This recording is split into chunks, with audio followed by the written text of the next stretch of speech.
Hey, Justin Sandler coming to you live on a Saturday afternoon, a hot Saturday afternoon here in the Valley.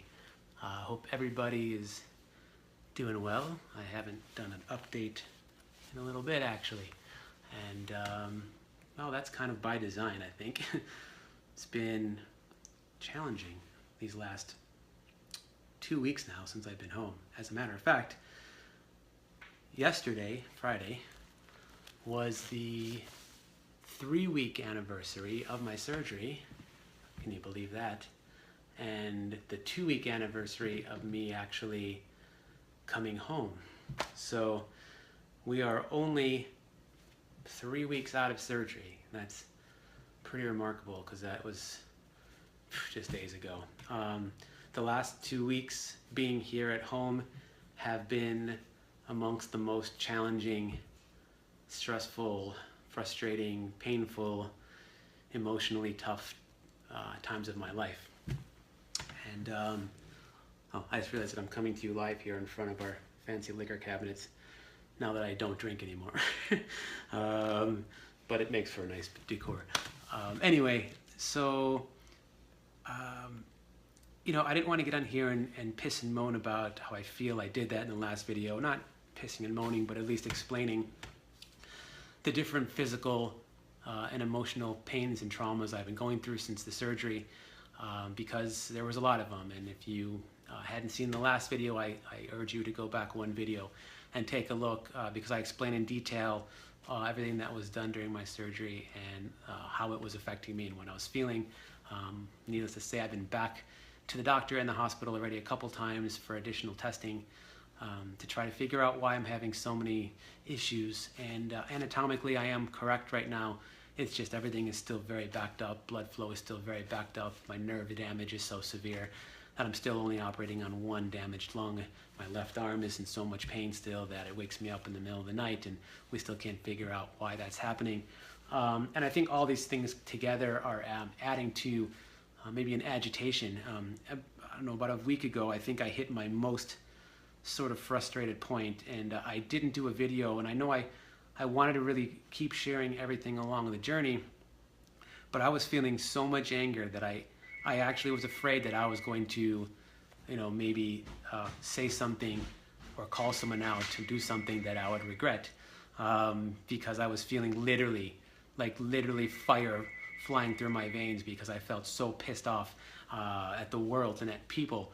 And man, I was, the people that were around me, unfortunately, were in my wrath. And Mary Lou, of course, is the one who's most around me, and I apologize to her because I definitely took things out on her that I shouldn't have, and definitely reacted in a very short-tempered, snapping way, very unlike me. And I just couldn't figure out why. And I literally, this morning I thought maybe I'm getting over it a little bit, but I woke up at like 7 in so much pain and anguish. I couldn't go back to sleep, and I couldn't get comfortable, and everything in my body hurt, and I just started getting pissed again. And things were coming to mind that were really bothering me, and it's like, and I'm mad at people. It's coming through, and I don't want to call anybody out, but there are people out there who really disappointed me, and I'm holding anger on them. People, close friends and family, who since this whole thing started in April haven't even as much as dropped a line, a text, a word to say that they're there for me, or that they're aware that I'm going through this.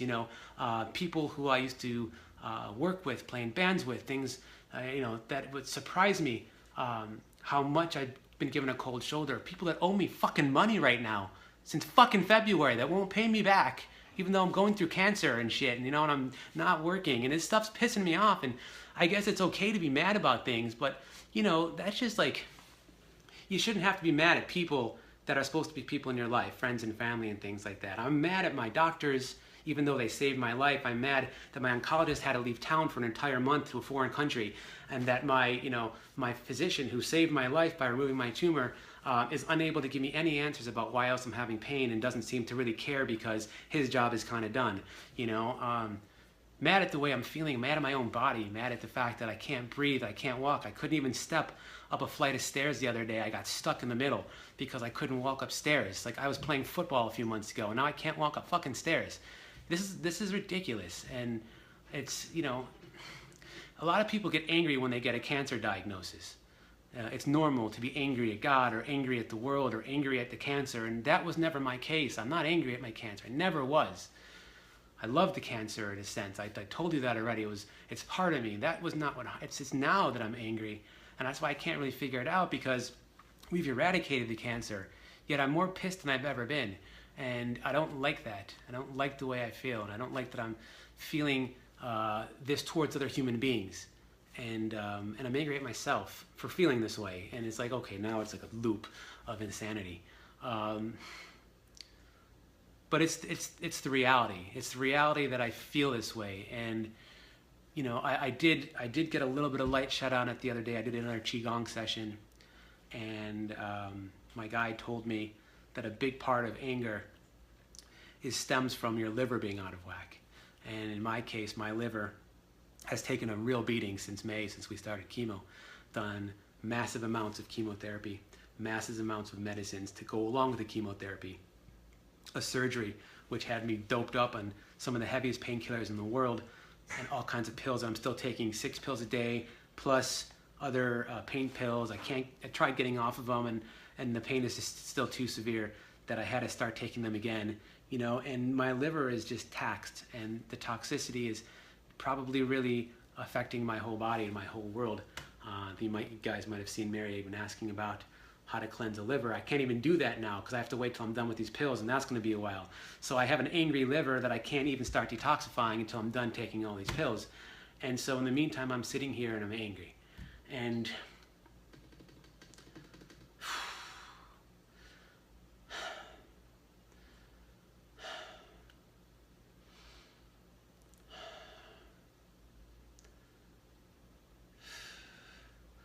my heart is out of control. My breathing is out of control. It's frustrating to have to feel this way because I get passionate about wanting to talk about things, and now I'm fucking just straight up dizzy. We went to our friend's wedding the other night. I got so dizzy that I had to leave, make Mary leave right after dinner. Couldn't stick around for a dance or cake or nothing. Mary's bending over backwards, being such an unbelievable caregiver and doing so many things for me, and I am appreciative down inside. I'm not showing it enough, but I am. If you're watching Mary Lou or listening, I am. I love you. I thank you so much. And she's been doing so many things and outreaching and planning surprises and getting things for me, and I'm trying to be appreciative even more. And it's just weird because this level of frustration and anger and this living in constant discomfort, it's just grinding on me, and I'm not appreciating and feeling the love that I should be feeling, because it's sort of like you're trying to be present and enjoy anything in life, and everything is being capped with this arm hurting and my chest hurting and just fucking inside pain coming from the outside, and just dizziness, and I get so nauseous every day still. I almost threw up again this morning, and it's like, when is this gonna stop? And I know people are like, oh, it takes time. I know. I'm actually fucking sick of the pep talks. You know, you got this, bro. I'm kind of sick of hearing that. And if anybody has typed that, I'm sorry, but you know, like, I don't got this right now, and I'm sick of people saying I got this, because right now all I got is pissed. And you know, the pep talks, and yeah, I know it's going to take time, but you know, right now I'm not seeing that. I'm not seeing the big picture because I'm a little bit stuck. Because it's going to take time, but it's going to take a lot of time. By the time my nerve regenerates, hopefully, and I can breathe again out of my right lung, it could be a year or more. By the time I'm able to go and do athletics, if ever, because that literally is an if ever, it could be a year or a couple years. Will I be able to play drums again? You know, the doctor said it'll be a long time. I don't even know. But ultimately, I think the anger is going to have to subside, and really, I did some journaling this morning to try to make some sense of this, and it's starting to, you know, I guess ultimately, I need to keep breathing through it. I need to keep processing it. I need to keep honoring that there's real emotions and feelings happening. And so I'm not going to try to cap it and shut it up and stop it. But I do need to realize that I can't let the anger take control of me. And that's very important. And ultimately, I think when the time is right, and when I feel that my body can handle it, my mind and spirit can handle it, which, you know, has to be soon in order for me to get back on track and work on actually healing, because I think my healing has stopped right now, or it's not going to start until I really get past this. And ultimately, you know, deep down I know it's just a decision. I mean, it's literally a decision and a moment in time that will snap me out of this, or I'll literally, it'll be like that, and I'll see the light, because I always do, and I'll make a decision that I'm going to stop being angry, and I'm going to stop letting this affect me. And it's easier said than done, because I know what it's going to take, but I also need to understand that I don't want to do it falsely. I don't want to suddenly put on the Justin, talk show host, happy to be here, smiling and making everybody laugh and being on, if it's not authentic.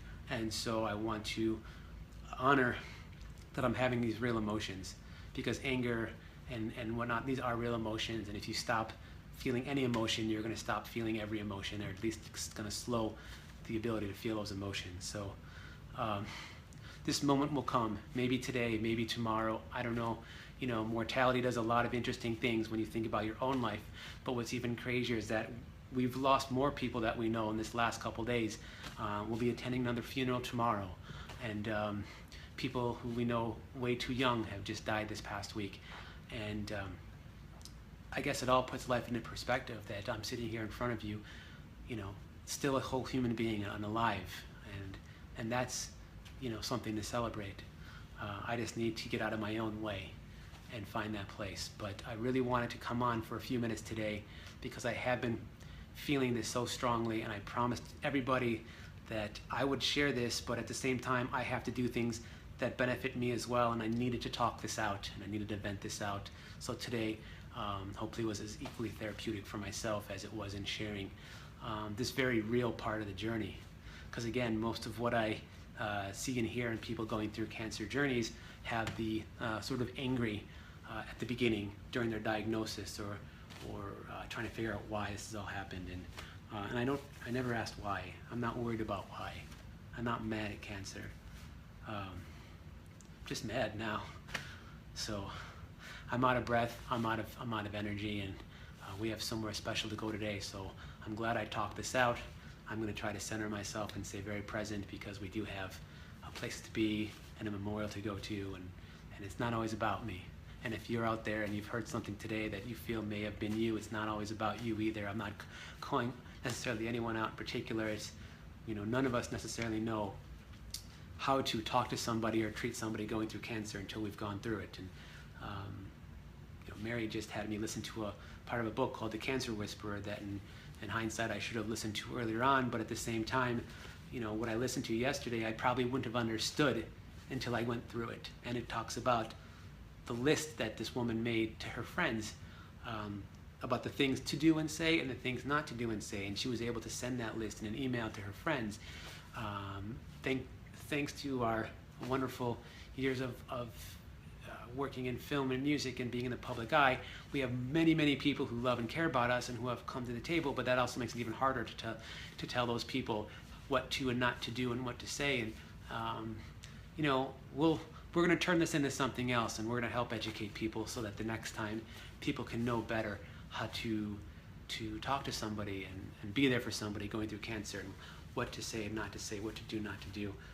All very important lessons for us to learn going through it, and to know people going through it. So we're going to do our part to help, educate and pass on the good message. So thank you guys for listening. Send love to everybody around the world, especially those facing any adversity. To the friends down in Texas, I hope you're all safe. And anybody else in the world who might be going through any struggles, challenges, or obstacles, take them head on. Keep pushing forward, because even though I'm feeling this way, I'm going to keep pushing forward. The greater the obstacle we overcome, the greater the benefit in our lives. As long as we keep remembering that, we can keep going forward and never look back. I love you guys. Thank you for all the support. And to some of the friends lately who have been stepping up in such huge ways, to coming over here and helping us, and you know who you are, and you'll all be thanked individually. You guys are amazing. It's been unbelievable to see on the opposite side of my anger the love and support at such a huge level, because it's been so necessary and so helpful for us. You guys have a wonderful day, a wonderful weekend. I'll talk to you again soon.